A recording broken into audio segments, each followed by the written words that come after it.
አገር ባትበላስ ባትጠጣስ ዘላለም ድንድን እያልክ ወላሂ ብትራብስ አንድ ሰሞን ኑረ ኸርክ የሚባለው ነው እኮ የሚሰማው ያ አብደላህ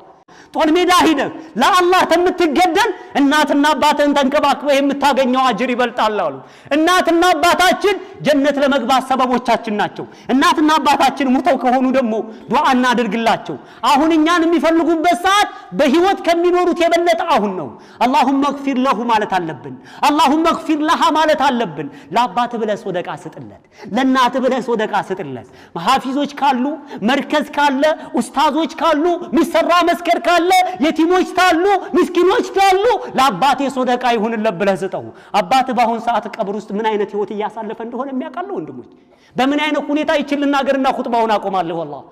ሐሰኑል በስሪ ምን ይላሉ الدنيا دار بلاء ዱንያ የበላ አገር ናት አሉ የዛኛው አይኑ ይጠፋል የዛኛው ጉልበቱ ይሰበራል ያኛው እናቱ ትሞታለች የዛኛው አባቱ ይሞታል ያኛው ገንዘቡን ይከስራል ያኛው ከስልጣኑ ይወርዳል ያኛው ከሚስቱ ጋር ይፋታል ያኛው ከጎረቤቱ ጋር ይጣላል ያኛው ሰዎች መቱታል ያኛውን ሰዎች አስረክሱታል ያኛው ታሞ ይተኛል ያኛው ከዚህ ዓለም ይሄዳል ዱንያ የበላ አገር ናት ثم دار فناء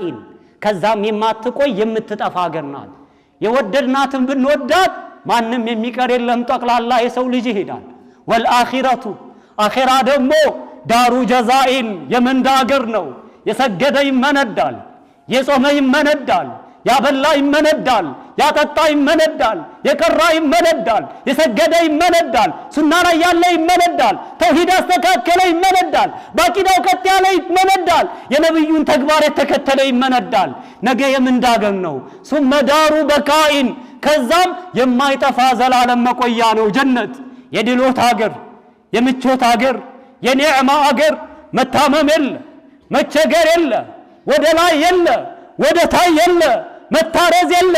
መጠማት የለ የሚያለቅስ የለ የሚደብረው የሚተክዝ ሽንት የለ ሰገራ የለ የሚወጣ የለ ፋርማሲ የለ ሽንት ቤት የለ ቆሻሻ የለ መታመም የለ መቸገር የለ መልፋት የለ وما أدراك ما